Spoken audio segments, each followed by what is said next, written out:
When you look at the strategic review, that you really laid out what you were trying to achieve yesterday in the press conference, at this moment, what do you see as the biggest challenge for it?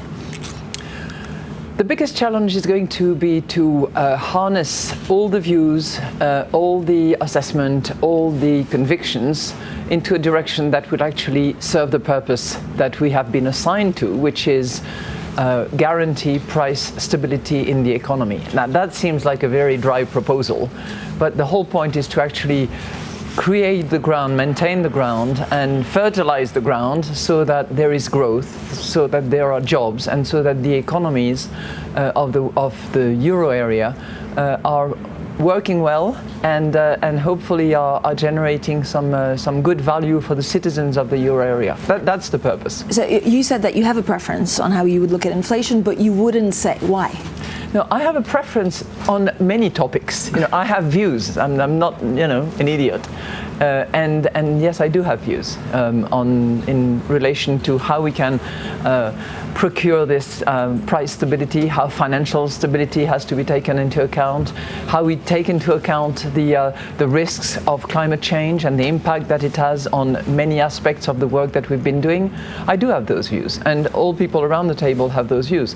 I think my job as president is to facilitate the expression, the rallying of views around various themes, one of which will be the inflation objective setting, if you will, which may take multiple forms, but which is, one of the anchor that will determine our discussions. But I don't think that a president, right from the get-go, as we are just about to embark into the process, should state, this is my view, right.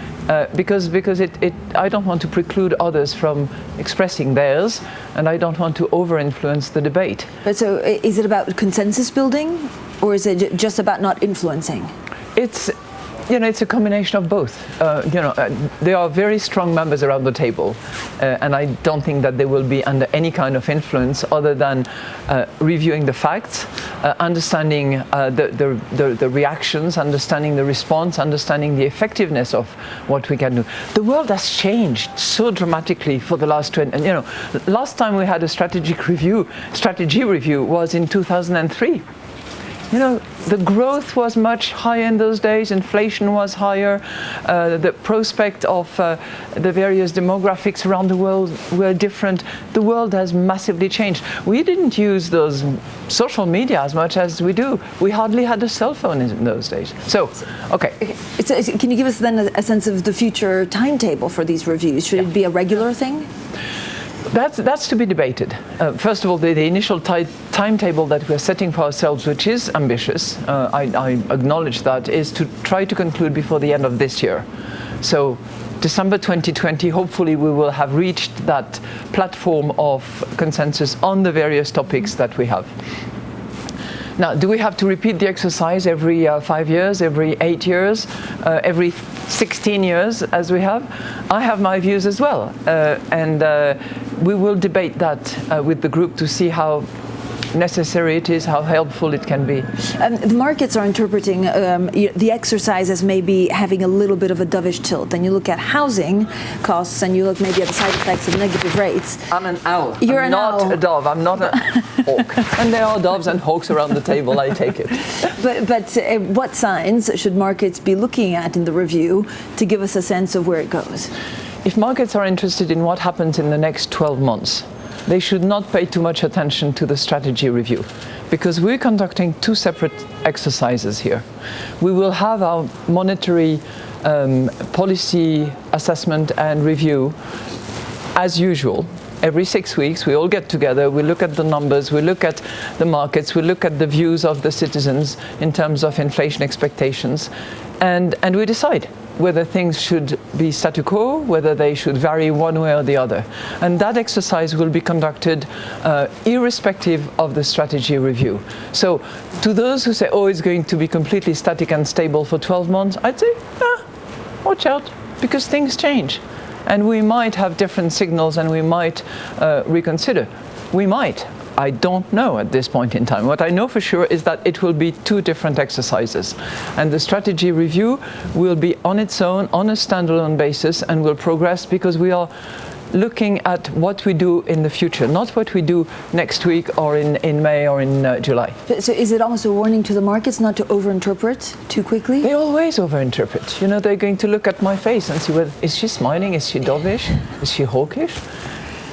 I told them on day one, I said, don't overinterpret. We will say what we can say. And I know that some people are disappointed that we haven't said much more yesterday.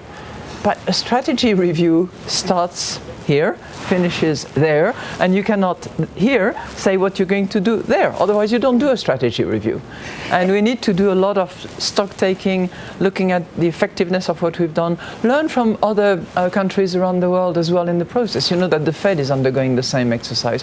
And we need to take time to reach out to the Parliament, to academics, to people, to those who are interested in these issues, to hear the voices, to understand what their views are. We will listen to markets as well, but they are one of the voices that we will listen to. Economists believe that monetary policy at the ECB will be largely on autopilot for the next 2 years. Is that a mistake? No, I just told you. To those who think that it's autopilot, I think that's ridiculous. There is a forward guidance which is strong, which is setting, you know, a very clear timetable that is fact dependent, but let's look at the facts. Let's look at how the economy evolves. That's what we do. We need to be fact driven. We need to be clear in our communication, and we will be, and I'm saying today, don't assume that it will be on autopilot.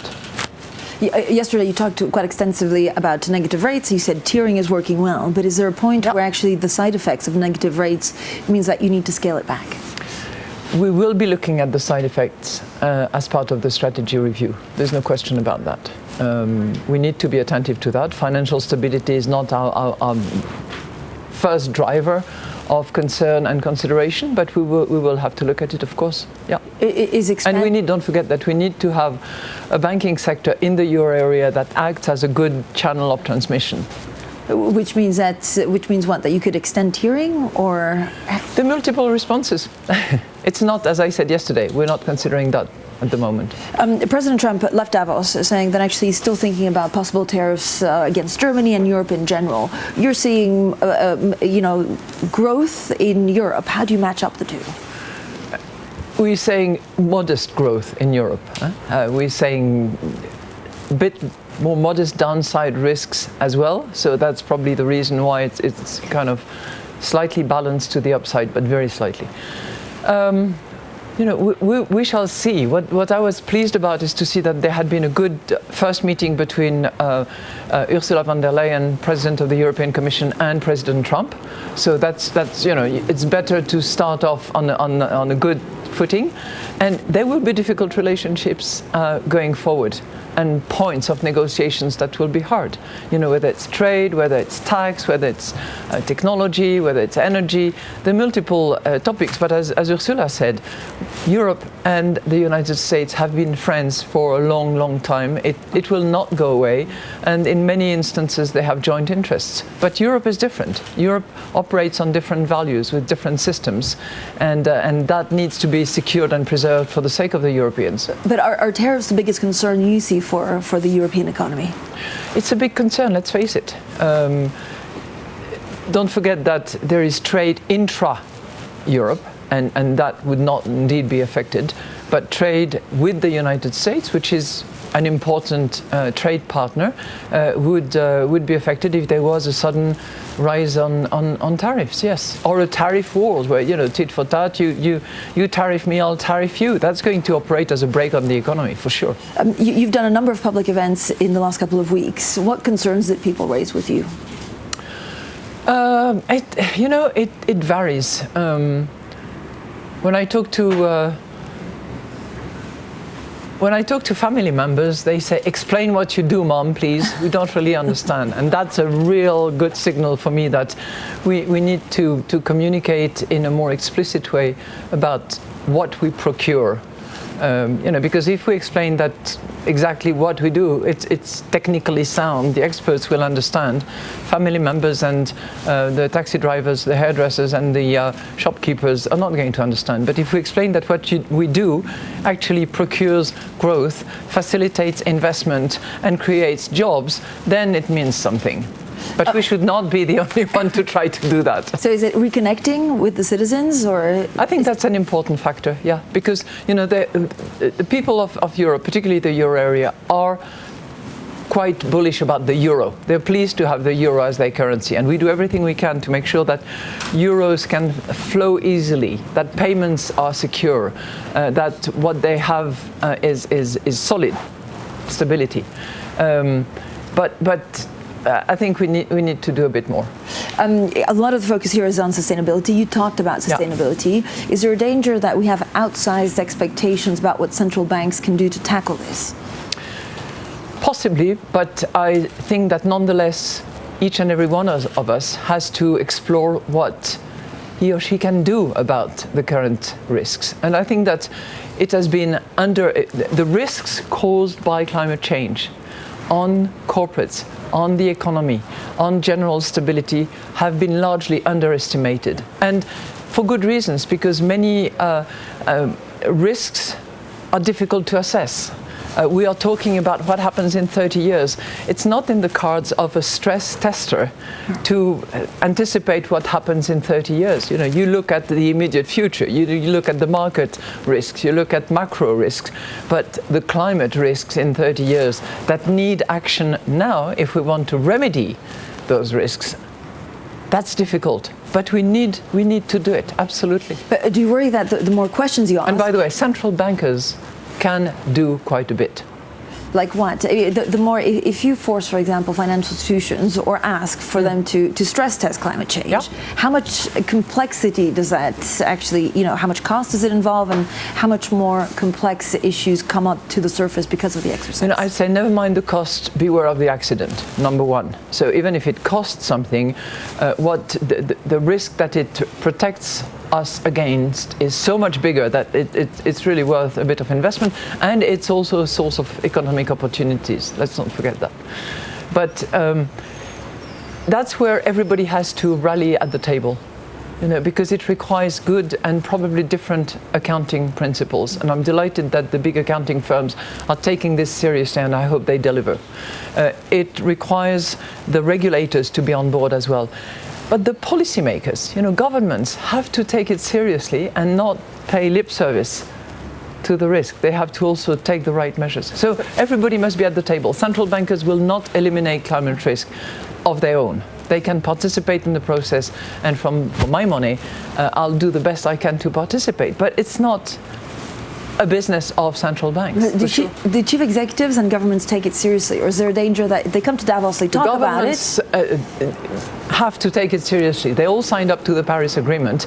Not many countries are at the point of beginning to deliver. So, but if you see a recession, or if you see a tilt downwards for the economy, is there a danger that actually all of this goodwill goes out the window? We've seen that in the past, and we might see it in the future. But I think that the youth around us and public opinion will be around to remind us that this is not something that we can put on the back burner because we have an issue. What is the one thing that you would ask of the European Commission when it comes to tackling climate change right now? Do we need a common definition? I think the European, it's not just the European Commission. I think the European Commission is completely devoted to this, and the Green Deal, as advocated by Ursula von der Leyen, is really a good, I would say, repurposing of a lot of existing budgets and additional budgets and probably new financial instruments to guarantee and leverage. But it also takes the European Parliament, and they are heading in the right direction of identifying a taxonomy without which it will be difficult for others to move and say, here we need to take a provision. That collateral is not really worth what the face of it. Is this one issue you think Europe can speak with a common voice on? I would hope so. I would hope so. I know it's difficult. There's some countries that are still heavily coal dependent, but I would hope so. Just as Europe has moved and is moving the world on data protection, as it also has moved the world in relation to safety. Everybody complained about REACH at the time, but REACH was this legislation that actually helped regulate better chemicals that could be dangerous for people. There are a lot of goods that are used on a daily basis around the world that are safer because of that directive. So in that sense, Europe, which is often criticized for being too bureaucratic, too government intensive, is also helping people. But is this one thing that will deliver the real fiscal spending that you and your predecessor have been asking for a long time? Well, I'm watching.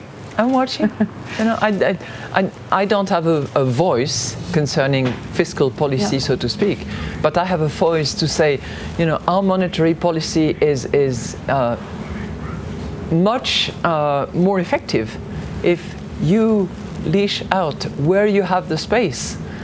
Some fiscal tools as well. But you know, when I look at some countries, they're beginning to put money on the table. Christine Lagarde, I know you have to go, so a final question. If you look at you know, the central bank stance around the world, there's a lot of talk that central banks are coming to the end of the tools that they have. Can somehow fiscal spending across the world make up for that? First of all, I don't think that the central banks have exhausted their tools. That, you know, when conventional policy was heading towards very low rates, then new tools were invented. They were challenged, but eventually they were validated. So I think that creativity also applies to central banking. Number one. Number two, it won't be a substitute. I think it's a coordination and amplification of one by the other. If you look at how markets have reacted, do you worry that they're out of kilter, out of kilt actually? So markets are going up and the world economy is kind of in a little bit of a standstill. There are times when I think so. Is that because they don't price risk?